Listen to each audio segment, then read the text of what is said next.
Miqtë e emisionit Ftesë në studio, mirë se vini. Sot do kemi një temë shumë të rëndësishme për të trajtuar me mysafirët që i kemi në studio. Ne flasim për fëmijët special dhe për prindërit të cilët janë të detyruar, në thonjë za ta themi këtë të detyruar, të jenë mbështetje e tyre morale dhe materiale. Po flasim për fëmijët special, së fundmi Ministria e Arsimit në reformat e tyre kam paraparë që këta fëmijë të përfshihen edhe në shkollimin e mëtejmë, në mos të ketë vetëm edukim special. Të flasim me prindër, me njëri profesionist dhe po ashtu kemi dy fëmijë këtu në studio. Selver Osmani është baba i Ardit, të cilin po ashtu e kemi në studio dhe konsiderojmë që këta fëmijë janë pakës më special, megjithëse secili fëmijë është special, është unik, secili nuk ngjan me një tjetër dhe kjo është ajo e bukura që neve njerëzive në përgjithësi na karakterizon, që secili është unik, secili nuk ngjan me një tjetër dhe secili ka të botën e tij të veçantë. Selver, mirë se erdhe. Faleminderit për ftesën. Ardi, mirë se erdhe. Është shumë kënaqësi që do jemi sot bashkë. Ardi është nxënës në shkollën në vitin e dytë në shkollën tekstile në Tetov, në vit të dytë, është fëmijë special, apo edhe ne Selver jemi special apo? Me që tani nuk parim të gjejmë një term të saktë për t'i përshkruar fëmijët që kanë pakës më shumë nevojë pasi kanë ngecje në zhvillim, por megjithatë, kush garanton që ne jemi shumë apo të avancuar në të gjithë nevojën tonë kemi nga një ngecje apo ndonjë mangësi, kështu që të gjithë në vetvete jemi special nga tjetri. Griselda, mirë se erdhe. Mirë se ju gjeta. Hyrje e bukur për të prezantuar.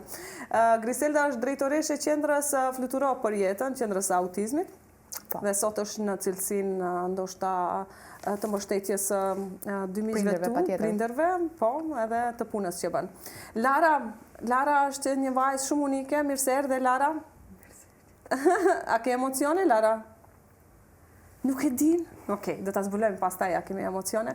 Ndërsa Ermira e Temi është një prind që do thoja unë u ka dhënë zë problematikave që kanë të bëjnë me fëmijët special në përgjithësi. Është kryetare e shoqatës që përfaqëson këta fëmijë special dhe kërkesat. Personi që ka folur për gjitha problematikat si të prindërimit, po ashtu edhe të gjërave që nuk shkojnë në shtet, që këta prindër kanë shumë pak mbështetje. Mirë se erdhe, Ermira. Mirë se u gjeta, faleminderit për ftesën. Do t'ja fillojmë nga baballarët. Kjo është tema jonë sot. Kur flasim për prindërimin, kemi parasysh që aty ka një babë dhe një nën, tash për tash, sepse në të ardhmen mund të ndrojë ky fakt me propozimet e prindit 1 dhe 2. Por sidoqoftë, ka prindër të cilët nuk i luajnë detyrat e mirëfilli ashtu siç duhet brenda një shtëpie. Këtu po flasim për gjithë prindërit, nuk po flasim. Po, specifikojnë pak më shumë baballarët. Selver, ti je nga ata baballar që unë e shoh për shembull Ardin ti e poston shumë shpesh në Facebook, merresh shumë me Ardin. Mendoj që problemi i Ardit ose gjendja e Ardit të ka bërë të lidhesh pak më shumë dhe më ndryshe me Ardin, apo jo? Po tash, për fëmijët, unë mendoj se nuk ka dallim nëna me babën. Unë personalisht me shoqen tim jemi një. Nuk jemi nën, nuk ka Ardi, nuk ka nën, nuk ka babë, ne jemi një. Nëse kam thënë diçka unë automatikisht e ka kuptuar se ka thënë njëjtën fjalë ka thënë edhe nëna vet. Ose nëse ka thënë nëna vet diçka i kam thënë edhe unë. Ne jemi një. Mirë, po disa aspekte unë jam pak më i lirë dhe mundohem pak ta qesa Ardin, ta shëtiti pak, ta postojnë pak Facebook. Normal, mami është i zonën me Ardin 24 orë, normal. Ajo është se nuk ka diskutim, po mundohem, një kohë shkurt s'pakut pushoje pak, ta marrë veten, se me Ardin jemi marrë shumë të gjithë. Jo se unë edhe familja shumë, po kara bara edhe mua pak, gjithë mirën pak ma tepër. Duke ti ndihmoj mamit të Ardit, se me të vërtet me këto fëmijë është duhet shumë punë. Është e vërtet.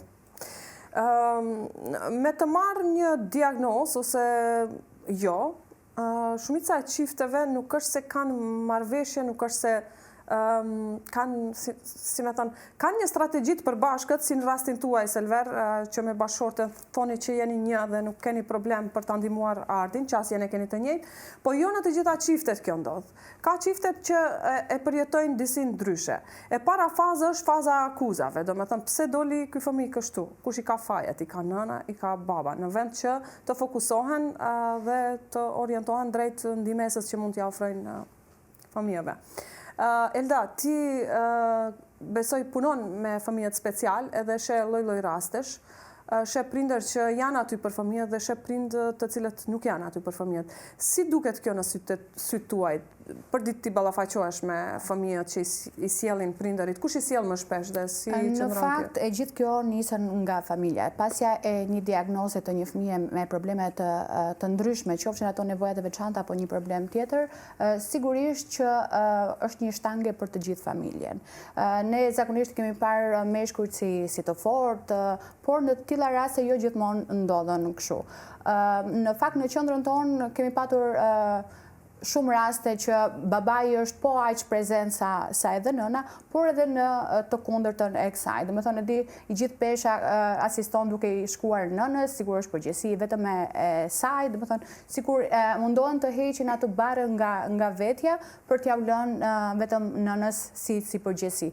Unë mendoj se duhet të jenë të dy shumë prezent për rritjen apo për edukimin, qoftë edhe si figurë atësore e babait kundrejt një fëmije me probleme apo jo, se të shohim edhe raste ku janë fëmijët pa probleme që mungon shumë prezenca e babait në shtëpi, apo qoftë edhe në mënyrën se si rriten apo edukohen, qoftë edhe tek, si të them, duke ja u dhënë të gjitha çfarë ata dëshirojnë, por duke mos qenë vetë prezencë në shtëpi. Është e vërtet. Ermira, ti përfaqëson këta prindër dhe je zë i fuqishëm, ndaj dhe them shumë shpesh u jep zë problemeve ose asaj barës së madhe me cilën janë ngarkuar gratë, dhe jo vetëm se kanë kërkuar të ngarkuar ashtu, po disi ua kanë lënë burrat grave ato bare dhe nuk i ka pyet kush a don as don, dhe në fundit gratë gjithmonë ja dalin dhe nuk pyesin sa është e rëndë kjo peshë, a mund ta mbaj ose jo, ja dalin mirë deri në fund. Gjithë në intervistat e kaluara unë kam ceku se sidomos nënat, kur është në pyetje fëmija i tyre, e sidomos në këtë aspektin e cilësisë special, atëherë ne shndrohemi në atë fjalën që çdo herë ndjekim dhe ndëgjojmë, shndrohemi në hiena.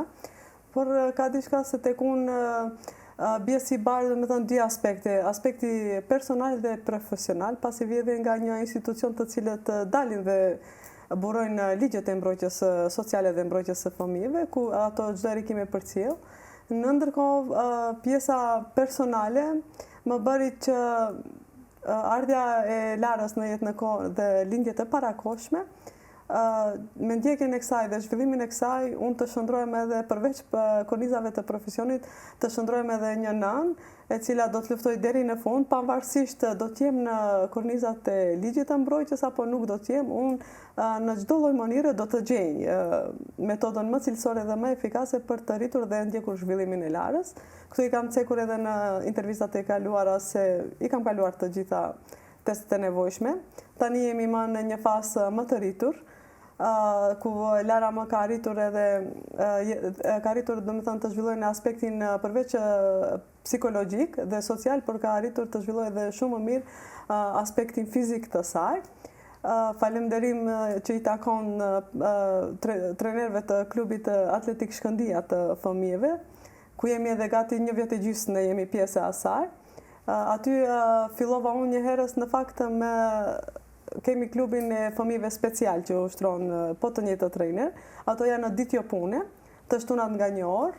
Unë e fillova nga atje, si zakonisht nga fëmijët special, se nuk e kam më paragjikim se do të më shohin në grupin e atyre, ku jemi takuar edhe me Ardin atje.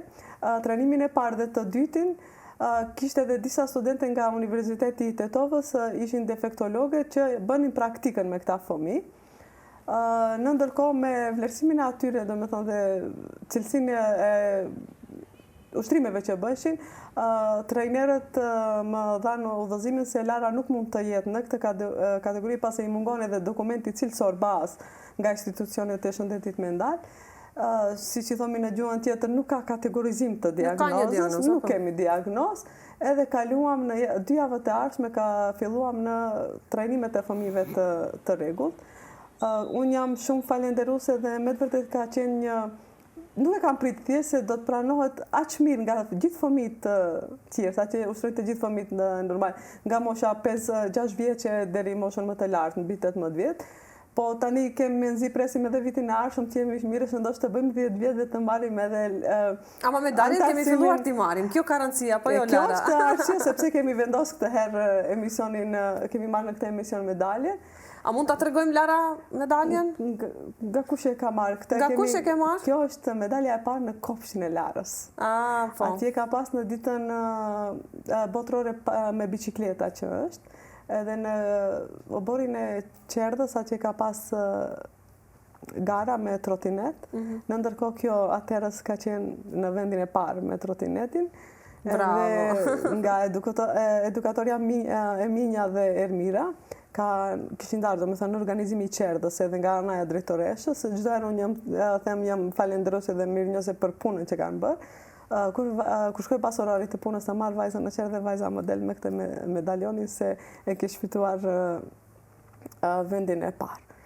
Pjesa tjetër të cilën kam luftuar, po është e vërtet, çdo herë unë kam qenë zëri, sidomos në rrjetet sociale, tash e kanë atë koezionin e vetë, që më tepër besohen në rrjetet sociale se sa gjendja faktike, por unë i qoj të dyja paralel, do me thënë, edhe rrjetet sociale edhe gjendjen faktike, se ne jemi krijuar vetë se ma jemi bë një familje me babin e Ardit, me Ardin, me Eldan, me këto edhe terapistët, sa që sot prej mbrëm, kur e informova se do të vim këtu, kemi ardhur me një motiv se Jona, Tigja dhe Blerta do të vinë pak më vonë. Ose të gjithë ose asnjë, ashtu e kemi krijuar këtë bindje. Po shumë bukur, do me thënë, ka disa halle, derte që të lidhin pak më shumë me njeriun. Sidomos kur jam në pyetje fëmijët, në të vërtet nga i panjohuri u bëfshë më i afërt. Me ato që, si ka thonë Asradini, ai që ka ra prej dardhe. Kurse me ato të gjakut ose të familjes shëndrohesh. Për rastin e fëmijës, do me thënë, shëndrohesh më njëherë, do me thënë, shumë të distance dhe bësh i panjohur, sinqerisht. Këto janë shembull konkret të them. Prandaj dhe e ceka me Selverin që tha që kemi një qasje shumë të drejtë dhe të barabartë. Selver, do me thënë, ti nuk e ka akuzuar gruan fillimisht se... Asnjëherë, nuk e ka. Më intereson shumë kjo pjesë, sepse dëgjojmë shumë nëpër media raste private në të cilat partneret, sidomos femra, janë të akuzuara se ti e ke lindur këtë fëmijë dhe ti sikur ke zgjedhur ta lindësh me një problem. Pikërisht aty edhe fillojnë edhe mosmarrveshjet në familje. Aty fillon edhe ndarja e çiftit. Edhe ngerin rrugës edhe fëmijët edhe askush.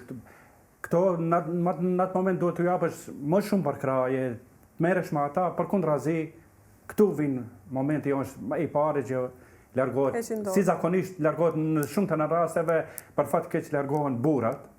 E pse ndodh kjo, ti si burr, Selver? Nuk mund ta kuptoj, nuk mund ta kuptoj. A takon për shembull burra të tjerë që kanë ndoshta një fëmijë me spektër ose me ndonjë sindrom dhe që nuk ndanë mendimet e njëjta me ty? Ka plot. Aty se unë nuk mund, këto janë fëmijë special, thonë shumë e vërtetë, se janë special, se këto fëmijë të japën një dashuri që fëmijët tjerë nuk mund të ta japin. Tash me një të prekë të dorës të i ndjenë një dashuri tjetër. Nuk mund të shkojnë në punë pa unë se përshëndet të Ardin. Qofse kom zri poshtë, edhe ki ka darë poshtë, babi i thot, shkova babi. Ta jep një atë ngrotësi që i e detirushëm fëmijët tjerë, ndoshta nuk i shef, a më këtë i kje pa tjetër ta shofesh. Edhe 3 mendja non stop ati, dhe nuk mund se ne kuptojnë qofse ka ashtu burra që i lenë ato fëmijët ashtu. Ato si janë burra. Faktikisht, as prindi nuk janë ata, dhe që nuk do të përmene, po ka shumë raste. Ka shumë raste. Mund të japë përgjigje pasi nuk është në kategorinë, do me thënë në lëkurën atyre prindërve të cilët i lanë fëmijët ose bëjnë procesin e divorcit ndaj nënës. Në fazën kur... Pra ndaj edhe nuk di si të përgjigje, dhe çdo herë fillon nga njëshi, do me thënë nga vetvetja edhe çdo herë flet në njëjës, nuk mund të flasë në përgjigje. Edhe kemi pas disa mbledhje në kuadër të klubit të prindërve, babi ardhi çdo herë se nuk ka mund të përgjigjet në emër të baballarëve të tjerë, çdo herë fillon nga vetvetja, se edhe aspekti psikosocial është nëse të mbartet ty një problem ose një kategori të fëmijëve dhe nëse ty e zhvillon, domethënë dhe ndjek zhvillimin e fëmijës tënd, ashtu siç mendon sa duhet më tepër se sa duhet, mendoj se edhe prindët tjerë bëjnë atë. Po, është vërtet. Kur dalim jashtë kornizave të qendrës, e shohim që realiteti nuk është ai. Atëherë hidhërohemi me realitetin sinqerisht. Por do të kisha thënë se nëse ndodh procesi i divorcit mes këtyre fëmijëve, unë jam e sigurt se Zoti e bën që njërin prind do ta bëjë më të fortë se ai tjetri. Po, do marr barën e të dyve dhe detyrimisht atë që thonë nuk pyet kërkush atë don, po ti. Por ama ka një prioritet se pastaj kur do të rritet ky fëmia, kur do të zhvillohet, nëse jo sot ose nesër në moshën më madhore dhe kur do të zhvillohet më tepër zhvillimi psikosocial i fëmijës, edhe ajo mungesa e shpirtit të prindit tjetër, ai fëmia nëse jo 3 pyetje, jam i sigurt se të ardhmen do të bëjë një pyetje, ku ishe ti dhe ku ishe ai? Ndërsa këto përgjigje do t'ja lëm kohës të dëshmojnë. Në ndërgjegjen atyre që do të përgjigjen. Prindërve se pse ndodhi bashkë në këtë kategori të fëmijës. Se kemi prind për shembull të divorcuar që fëmia i parë është shumë i shëndosh, është genial në lëndët në shkollën fillore dhe tani që do të kalojnë, kemi prind në shkollën të mesme, por ama fëmia e ditë linden me diagnoza të caktuara të spektrit e autizmit, të sindromit Down, kemi edhe me diagnoza më të rënda. Pse pyetja lindën, pse ai ndodhi kështu lindja? Unë jam e sigurt se ai fëmijë që ka shembull, edhe normal nëse e ka përkrahje edhe të motrës apo vëllaut më të madh që nga i vogli, nesër unë jam e sigurt se nëse jo sot ajo do ta merr një herë një përgjigje nga të gjithë anëtarët e familjes. Se jam e sigurt se do të bëjë ai fëmia një pyetje. Pse jetuam ne kështu, pse jetuam ashtu? Ku ishte arsyeja, pse ishte arsyeja? Por ama duhet prindët të kenë edhe disa korniza të kodeksit personal të etikës morale. Tash mos të kthemi se ato se jo në aspektin islam, kushtetutës të ligjeve, vetëm në aspektin e ndërgjegjës së njeriut, të jeti përgatitur që nëse jo sot nesër ta informoj atë fëmijë se pse ki ka lind kështu dhe pse është rritur me prindët e divorcuar.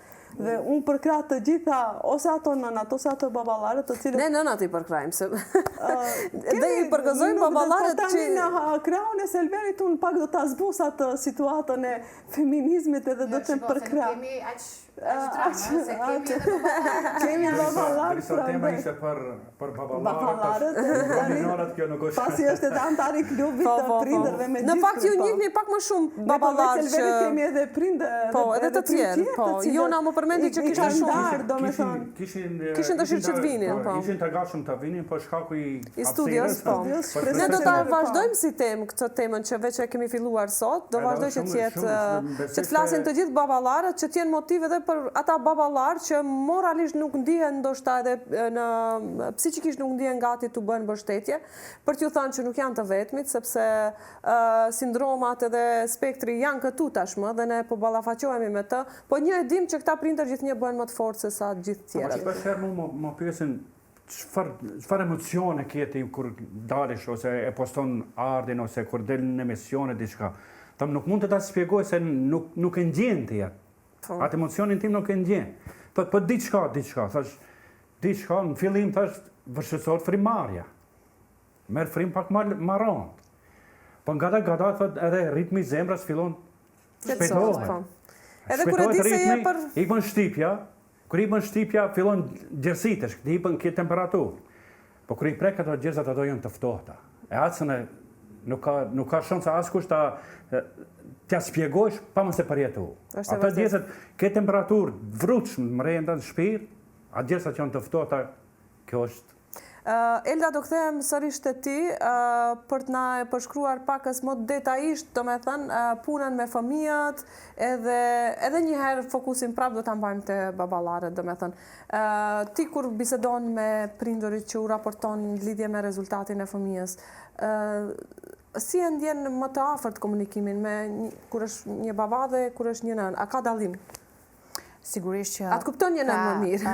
Ajo është normale, do me thënë, e di që mamaja kupton më mirë për fëmijën se sa babi, por kjo nuk do të thotë që në qendrën tonë ka edhe baballarë që janë shumë të përkushtuar, që kanë interes për të ditur se çfarë ka ndryshuar dhe çfarë do mund të bëjmë më mirë për fëmijën e tyre. Do me thënë, në qendrën tonë ka edhe baballarët që janë aty e dish për të marrë çfarëdo lloj informacioni për sa i përket gjendjes së fëmijës apo si të punojmë pak më mirë që të mund t'ja dalim, po aq sa edhe disa nëna. Por nuk do të thotë që janë aty të dyja palët, në sensin e asaj që jo gjithmonë doza dominon më shumë tek baballarët se sa tek nënat. Sigurisht ajo që dominon më tepër janë nënat më prezente, qoftë edhe kur një fëmijë është i smur apo kur ka një shqetësim tjetër që në fakt edhe për të lexuarit arrin ta lexojë më shumë nëna se sa babai. Tjetra që dëshirova të pyes edhe më herët me Jonën herën e fundit që kemi folë ka qenë që qendra shumë shpejt do të ofrojë mbështetje psikologjike për prindërit, sepse gjithmonë kemi thënë që kur prindërit janë mirë psikikisht, kur ajo lufta e madhe me pranimin e diagnozës së fëmijët, besoj që është e rëndë për gjithë. Po, do nisim së shpejti që t'i vim në ndihmën e prindërve, se siç thatë edhe juve pjesa e diagnozës është një përballje shumë e fortë për të dy prindërit, por sigurisht për më tepër le të themi është tek pjesa e babait, siç e thatë edhe ju, zakonisht është ajo të treguarit me gisht që problematikën e sollet ti, domethënë është ajo të lënja faj dikujt që të mos jenë vetë përgjegjës për sa i përket fëmijës apo ecurisë si do ketë fëmia në vazhdim. Por unë mendoj edhe që të dy duhet të jenë prezent për fëmijën, sepse në fund të ditës është përgjegjësia të dy palëve, jo vetëm e nënës, dhe është një detyrim që secili ka nga prindërit kanë tek fëmijët e tyre. Edhe në fundit është një kombinim gjenetik, edhe nuk e di pse gishti u drejtohet grave Ermira. Gjithmonë. Mbase se sikur i kanë sjellë, siç thoshte edhe Jona, se tani do ta citojmë disa herë, sikur i kemi sjellë prej të prindërit. Këtë desha të thoj.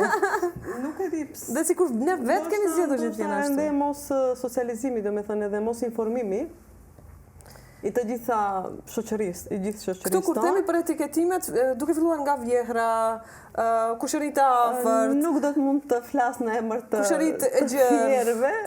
Unë do të flas, domethënë kam të drejtë të shprehem vetëm për aspektin e zhvillimit të Larës dhe statuset këto që kemi përmend. Unë zgjodha që veç unë të jem ajo përgjegjësia për zhvillimin dhe rritjen e Larës, ashtu ndodhi aspekti ndryshimit social në mesmeje dhe babait të Larës, kështu tani unë kam përgjegjësinë nga mosha 18 muajshe e vajzës.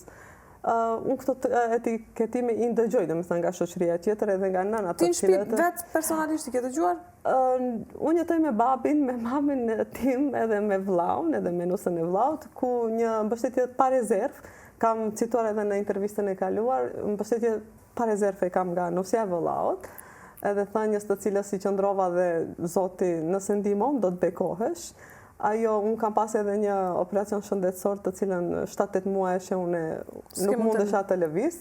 Mirë po Lara nuk pa ndërprerje të terapisë, e ato obligime mori babai edhe nusja e vllaut, ma silleshin çdo ditë me njëri tjetrin, pasi vllau jeton jashtë shtetit të Maqedonisë. Faktikisht ke pas një baba që ka marrë rolin e prindërimit edhe pasi e martuar. Edhe për besën, domethënë. Prandaj edhe nuk e di unë ndoshta si do t'u shpërblej përveç haku tim që më ka rrit babai mua dhe më ka bërë edukimin e shkollës. Nuk e di si do t'u shpërblej edhe për ndjekjen e zhvillimit të vajzës që çdo ditë ka sjellë në qendër, ja ku janë edhe Elda, këto dëshmitare. Fëmijët e fëmijëve është mjalti, kështu që por ama unë përsëri e mbaj në ndërgjegje që e citova se si do të arrij unë deri në fund të jetës t'u kthej dyfish, domethënë borxhin ndaj babait. Unë mendoj se ti veç u ke kthy në këtë moment, nga që ti je një zonjë shembull që përfaqëson sot shumë zonja të tjera të cilat kanë ngel vetëm në edukimin e fëmijëve. Në atë aspektin social se zhvillimi i vajzës time ka ecur një hap shumë më para se sa kam pritur unë. Por nëna çdo herë kur sheh lëvizjet e Larës se ajo e përcjell në shkollë pas dite, unë jam në punë, kam edhe një fat më të mirë se është me 2 djemtë agjallarëve në klasë. Edhe ato janë si mbrojtësit e kësaj, po, edhe ato i qojmë, domethënë kemi bën një marrëveshje se një ditë njëra nuse, njëri tjetra nuse, por ama çdo ditë kur kthehem nga puna, na vjen domethënë përfundimi i orarit të punës bashk, çdo herë unë i marr për në shtëpi. Unë jam pakës më, si të them, më e rëndë për fëmijët, sepse çdo herë i këshilloj edhe i qortoj. Punën e parë që i bën e vetur, i them, sot çfarë keni detyrat të shtëpisë, kush ka ndet më mirë? Lara, Edi apo Ajani? ata më japin përgjigjet e veta, edhe një herës, çdo herë unë i kam marrë, edhe djali mi që është ai tjetri në marrëdhëniet e pune, çdo herë i kam marrë unë edhe ka thënë edhe djali tjetër ka ndjej domethënë një farë lloj diferencë ose si nënçmim ndaj vetës së vete dhe një natë në familje ka thënë mami, babi, prej nesër do të ndërroni me mamin e Larës, do të vish edhe ti të na marrësh edhe ti e babim. Jo veç mami Larës vjet na marrë nga puna, mami tjerë të na çojnë në shkollë. Kjo është ajo pjesa të cilën revolucioni ka filluar shumë herët për këtë. Po nuk e di ndoshta fëmijët, unë çdo herë kam thënë fëmijët janë arsyeja të cilët ose mund të mbahet një familje ose mund të prishet të prishet një familje, por ama flas për të fëmijët të cilët janë më të edhe pse unë kam thënë po, edhe pse Lara unë kam thënë nuk është në kornizat e mbrojtjes të ligjeve sociale, domethënë mbrojtjes së fëmijëve. Dhe kjo plus e vështirëson në aspektin financiar është pasi unë çdo gjë që bëj domethënë rekomandimet e kontrollave që ndjekim domethënë vazhdimisht në klinikën e fëmijëve në Shkup, pa edhe disa kontrolla që i bëjmë privat, ato janë të kushtueshme. Shumë. Por zoti kur të mbyll një derë të hapte shumë derë të tjera dhe ndoshta fati i Larës ishte që unë të kaloj nëpër shumë gur të ndërtoj një tull dhe të bëj kalan time që është Lara. Ku falë zotit unë kam djalin tash në klasë të 9, ai që 2 vite edhe punon, domethënë në zanatin e elektrikës, edhe në tashni kam një obligim plus shtesë, ai do të regjistrohet në shkollë të mesme në Gostivar, edhe shpresoj se edhe ai do të jetë me ato sukseset e veta, ndoshta edhe do të bëhet një baba shumë i mirë, besoj. Kur të bëhet i ri. E kam shumë për kraje, sinqerisht djalin, shumë e kam për kraje, sidomos kur bëhet në pyetje Lara. Akuzat se sulmohen për herë gratë, se problemi është aty, është pikërisht pranimi i fëmijës në atë moment se nënat i pranojnë shumë më herët fëmin, ashtu si që është se sa meshkujt. Derisa nuk e pranon prindi, babai, fëmin ashtu si është, deri në atë moment do të kese probleme çdo herë. Po ju lutem gjithë prindve, pa marrë parasysh edhe nënë edhe babë, sa më herët ta pranojnë ashtu si e ka falë Zoti, aq më lehtë do të ndihem. Si e ke pranuar ti Selver, si e ke pranuar ti fillimisht, domethënë, si ka qenë lehtë apo ka qenë vështirë për ti? Ajo për mua ishte shembull kur të lindë fëmia i parë, është gëzim. Ardi ka qenë fëmia i parë. Fëmia i parë. Është një gëzim shumë i madh, normal. Edhe tash thirrën ta marrëm shoj ka Ardi ka lind në spital. Edhe morëm një lule, shkum ta marrëm mamin e Ardit edhe Ardin. Edhe mjekja kur pa, tha, jo, tha, mund të vish mrenda ti, në atë repart nuk lejohet meshkujt hi. Tha, edhe unë fillova ti mrenda, edhe në atë moment pash dishova diçka, derisa nuk lejohet një mashkull ti ati, edhe mjekja më thirrën ti mrenda, edhe lulet i kisha me vete. Tja, shoqës tim, se ka ardhur Ardin jetë. Tha, jo, tha, lulet tha jepja nanës, se kishëm edhe nana me vete. Edhe atëherë ishëm 100% jo, po 90% ishëm se ka diçka këtu. Na largojmë më një dhomë tjetër, thiri edhe shoqen time, na tregoj, u mundu mjekët na tregoj me diagnoza latinisht. Mos na tregoj direkt. Mirë po unë kisha një hurinë, atë si jam farmacist, edhe në atë moment si më mbra botën zis, se ne përshkruhet, ase faktikisht e përmenda edhe parës, nuk jeni në gjendje ta kuptoni se i shova nuk mos u sprovoj Zoti. Ishni shumë i rëndë. Edhe në atë moment e kom pranu në djalin. Në moment kur tha se djalin e keni me Down syndrom, par momentin një thik në zemër, një thik e madhe në zemër mëra, mirë po në atë moment pranova thash atë që ka që Zoti, atë dhe ta pranëm. Edhe në atë moment unë e kom pranu. Edhe pikërisht kjo ka ndodhur që ne me shoqen mos kemi asnjëherë probleme, edhe kemi koordinuar punët shumë rregull. Edhe çdo prind, që bëhet ndaj pari herë, diti herë, kur Zoti ja jep një fëmijë, pa marrë parasysh si mos bisedojmë për special, fëmijë special, në atë moment sa më herët ta pranoje, aq më lehtë dakese. Edhe aq më shumë do t'i ndihmoje, se do filloje të marrë mësim, se ne nuk mund të jemi të gjithë dishëm edhe dim gjithë shka se çka i duhet Ardit. Do konsultohesh me një logoped, me defektolog, me psikolog, edhe do marrësh edhe diçka, kom thënë edhe shokëve të mi. Qofse më shihni dhe një veprim, që e veproj unë gabim prej Ardit, lirisht ma thoni, se nuk e shoh të arsyeshme se e bën këtë veprim. Duhet të marrë mësim sa më shumë prej gjithëve, se tash Ardi është 18 vjet do t'i boje. Kimo nuk mund të trije shumë me nënën e vete. Duhet dale, të adaptohet në re. Tash nëra ka dhe punë tjera, se ka dhe vajza tjera. Tash shka ku ardhet në re, e dum shumë Ardin. Ama Ardin e keni numër 1 në shtëpi, Numër 1 është, Ardi është numër 1. Mirë po tash nuk mund t'i largëm edhe vajza tjera, edhe fëmijë tjera. Edhe ato duhet të përkushtohet pak një kohë, po tash e kemi nda... Ardi tash për momentin është në vit të dytë dhe si e kam pritë shokët e klasës? Ardin, edhe këtë duhet ta ceki, prej fillimit. Ardin kom pas shumë problem për ta regjistru në shkollët mesme. Ardi nuk e kam pranu, thojse në gjitha shkollët e mesme. Më në fund isha të drejtori shkollës tekstile, e përshëndes. Është një qarët, si gjaboj me Ardin, ta da sjeli Ardin. Mu nuk më besu, se në shkollë të mesme, ta jo shkollë ka fëmijë me nevoja, special, falni, edhe ka asistent, se Ardin në shkollë fillore nuk ka pas asistent. Pse nuk ka pas? Pa pse s'ka pas, nuk e di pse s'ka pas. Se me të njofshëm? Apo si? Në atë shkollë ku ka qenë Ardi, ka pas 7 nxënës, nxënës special. Unë thuaj se çdo ditë isha te drejtori. Drejtori një qarë, një të gjëmë, një zgjidhje. Erdh një ligj komuna, nuk e di kush, ju ndipia, dha asistent. Drejtori i shkollës ka shku ka kërku 6 asistent. Ardi Janin... Ndërkohë që 7 janë fëmijë. Faktikisht Ardi në atë kohë ishte klasa e 8. Edhe nuk pati do me thënë Edhe nuk pati. U detiru shoqja talone ka qenë mësuese, talone punën, 3 me Ardin, merret me Ardin. Kjo është një diskriminim? Shumë i madh apo? Nuk diskutohet. Për këtë edhe kemi bërë edhe një kërkesë në kryetari i parlamentit. Spaku këtyre nënave tu sigurohet një pension. Dhe tash punën e kalon, nuk mundet të punohet, se ka nevojë tjetër.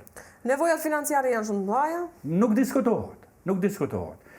Pa edhe këtu të psikologu, se dhe darë pak të edimon tjetër, ku thamë, ne kemi nevojë psikolog edhe për mu, kam nevojë shumë. Po, pa tjetër. Ka nevojë edhe shoqja ime, ka nevojë edhe fëmijë. E ndë më keq që kanë ato. Tash ato kanë fillu të rriten. Edhe në çdo moment pyetin pse nuk shkon vet, pse nuk ka shumë shoqëri. Edhe tish në atë moment nuk s'ke përgjigje, nuk ke përgjigje. Edhe vetëm i thush da kuptoni ma vonë, për kur deri ma vonë. Po, është vërtet. Për krajë institucionale, për momentin është zero.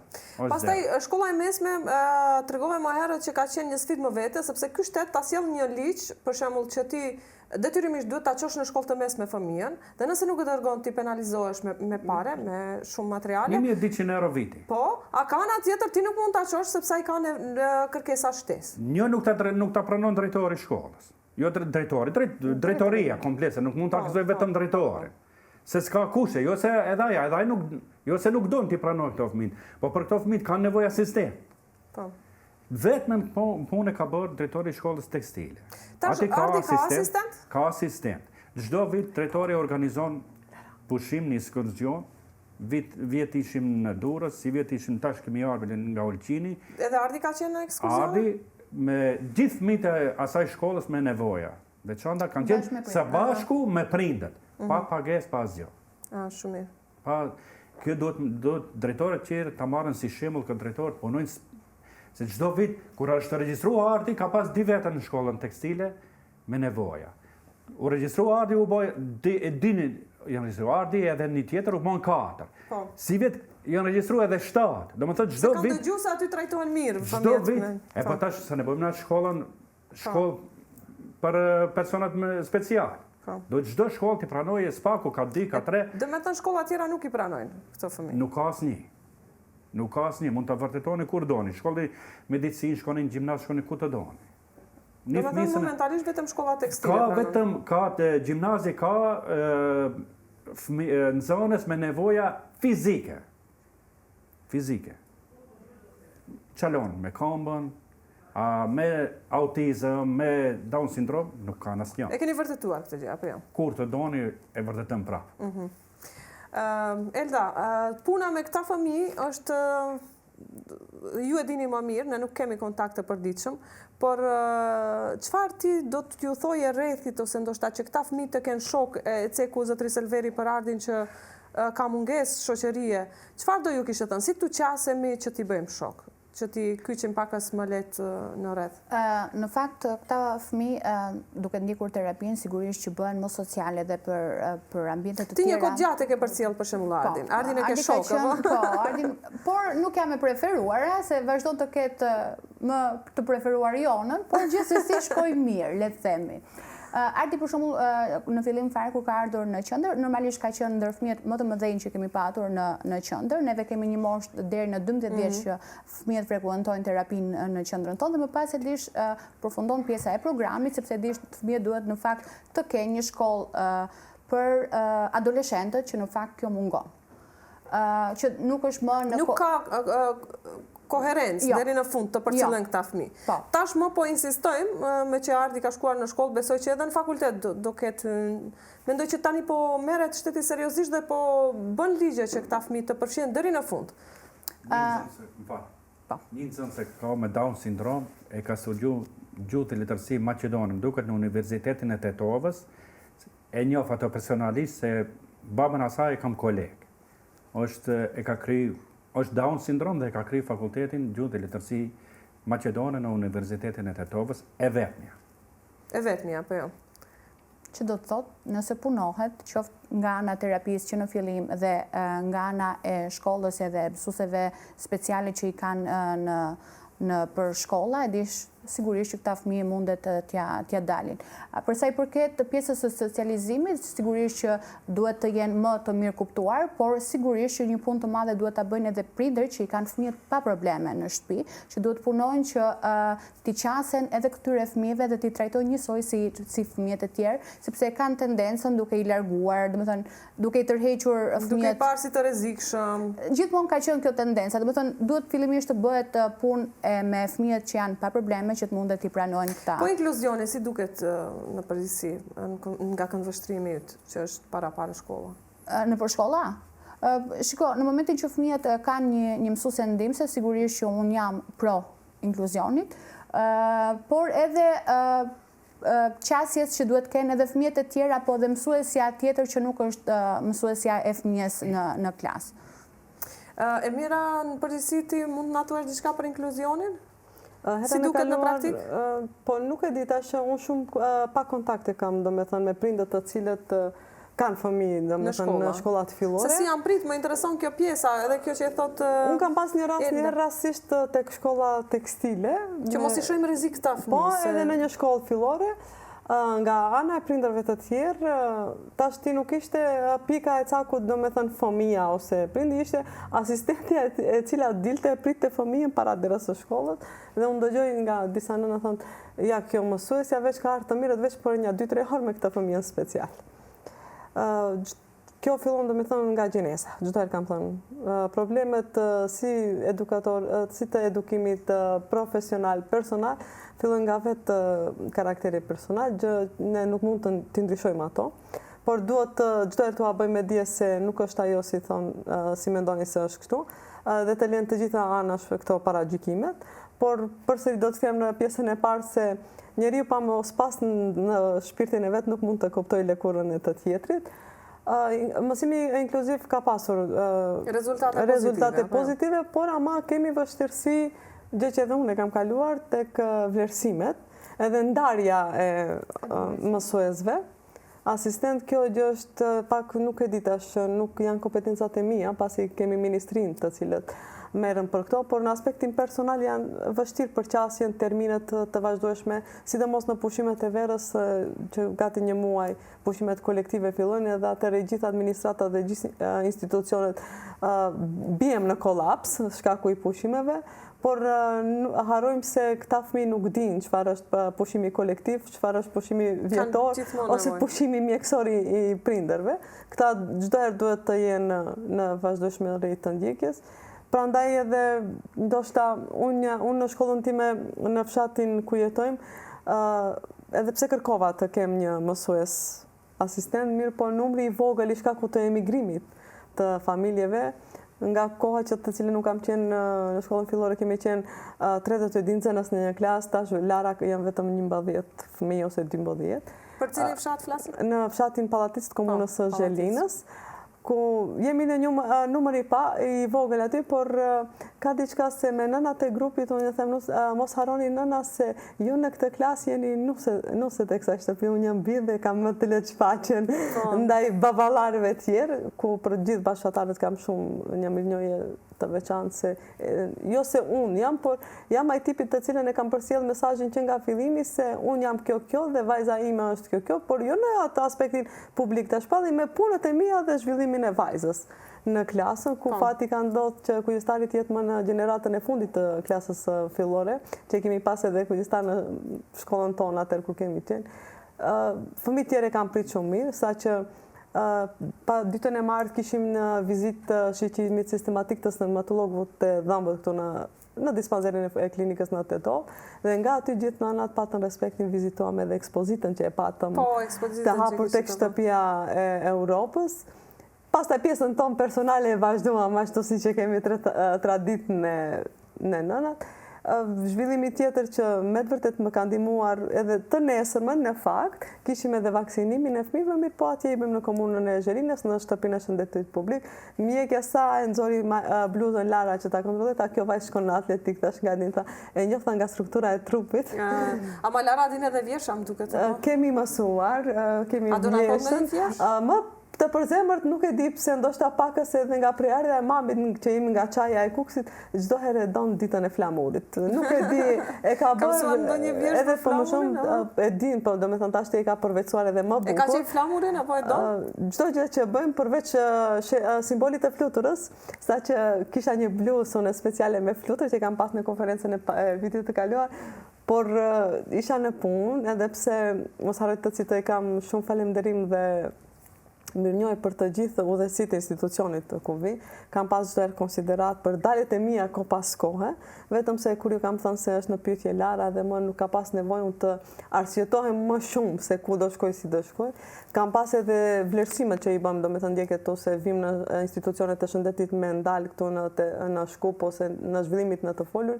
Një ditë më herët ju kam thënë nesër unë jam me Larën në institucionet. Ke as në mirë kuptim. Ndryshe nga zonja e zotris Elverit që është detyruar ta lënë punën. Edhe pse unë jam për shembull në institucion publik, pranë qendrës për punë sociale në Tetov, sinqerisht prej 2019-s që jemi gati 5 vite antar të, njerë kemi qenë vetëm si fëmijë, tash edhe pas 2 viteve formom klubin e prindërve.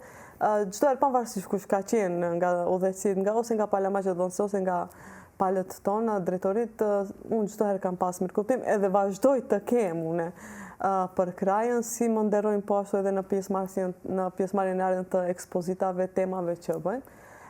Janë të gatshëm çdo herë të më ndihmojnë, por derisa aq sa mundemi, pjesa tjetër kur varet nga ndryshimet legjislative, atëherë se lëm ne dalim në kornizat private. Ashtu në fakt duhet të jetë, domethënë, sepse argjime të mëdha, materiale, vetëm ju e dini se si siguroni ato, po. Edhe plus kjo tjetra, më pakta që mund bëjmë, apo t'japim mbështetje morale. Ne të shkëputemi edhe njerë, për shkurt. Po tash duhet shifet nga vjen bullizimi. Qofse është dhe një fëmijë e ka përdin, nuk është ashtë problem. Po në qofse vjen nga një i rritur, dhe ata intelektual, kjo është shumë rëndë është për ta kalu. Tash ne vetë prindet i kemi fajet. Qofse vajzës timu në fillim i thëmë vajzës shqyqot mësoj shkollë, bësh më e mira.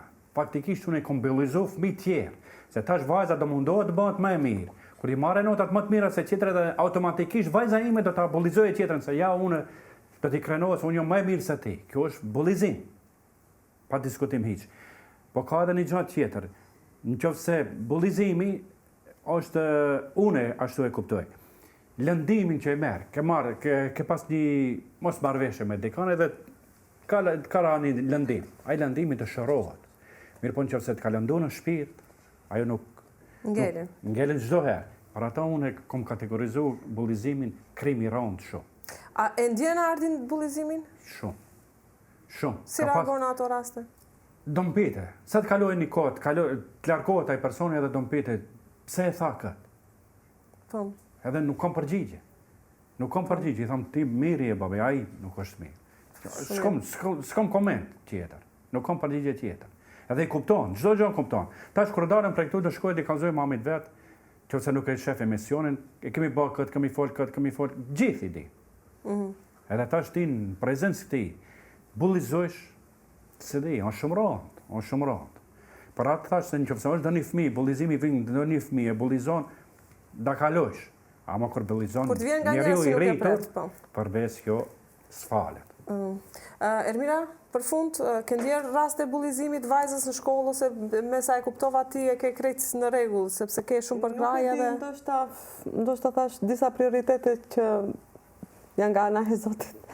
Nuk kam ndjerë për momentin. A vjeshën Lara, do në thot? Ditën, do të thosh vjeshën, apo ditën e flamurit? Hajde ditën e flamurit. Hajde, 1, 2, 3, fillojmë. Ditën e flamurit le fuqe muna me kuri trego husht pali gjyre muri mua ndyr fuqe pa fali të jo muna me së kuri veri të gjithmonë. Bravo, shi sa bukur dukesh Lara, e pete ekrani sa bukur dukesh. Ardi, do t'i përshëndesës shokët e klasës, kështu një përshëndetje t'u a bësh? Regjia, ta fokusojmë Ardin? Hajde, përshëndetje të gjithë shokët e klasës. Ju duam shumë shokët e klasës, edhe t'lagjes, ha? Kë ka Ardi shokë më të ngushtë, që shoqërohet më shpesh? Kë ka shokë më të ngushtë, që shoqërohet më shpesh? Ardi në klasë jam 15 veta. Aha. Ka dhe një asistente, ma asistente në është e lidhët shumë. Po një problem edhe këtu ka, se çdo vit u ndrohen asistentët. Ajo është një problem i madh shumë. Me këtë edhe më të parën kam pas raportet mira, po edhe me këtë kanë shumë. Janë 15 nxënës aty. Çdo njëri nxënës don minimumi 3 nga 5 minuta me ardhi. Kështu që nuk ka kohë. Të gjithë duan ardhin. Nuk ka kohë ora merren gjithë nxënësit, e duan shumë. Për fund, Elda? Për fund, në fakt, unë do doja t'ju jepja një mesazh baballarëve, me që kjo ishte tema për cilën ishim mbledhur dhe sot. Sigurisht që duhet të pranojnë diagnozën e fëmijës, qoftë ajo një diagnozë më e vështirë ose jo, duhet ta pranojnë dhe duhet të jenë mbështetës fillimisht për bashkëshortet e tyre dhe më pas e dish edhe për fëmijën. Sigurisht që ajo çfarë e bën një fëmijë më të suksesshëm, qoftë ai me probleme apo jo, është një familje e bashkuar. Sigurisht që gjithçka nisen dhe përfundon nga kjo. Ermira? Mesazhi im çdo herë ka qenë ne jemi në gjitha nënave që ka nevojë për bashkëshortet. Pavarësisht situatës. Do të jo për bashkëshortet sa fëmia që ka nevojë për babën në këtë rast. Pavarësisht statusit social të prindërve, janë me di prindër ato nëse mundesh të gjejsh forcën që t'ia dalësh edhe vetë, mirëpo me përkrajen të ndodh që edhe një i panjohur mund të të bëhet më i afërt të të ndihmoj.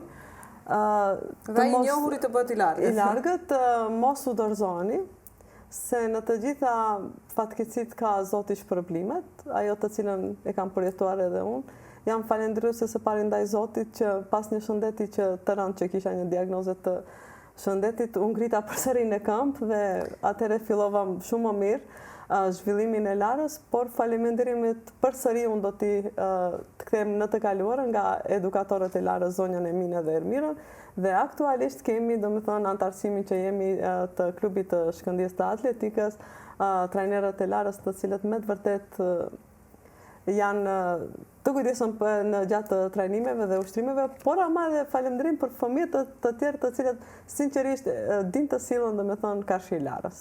Shumë gëzohemi për këtë fjalë. Për fund, Selver? Ermira tha për nonat, unë do të them për babën.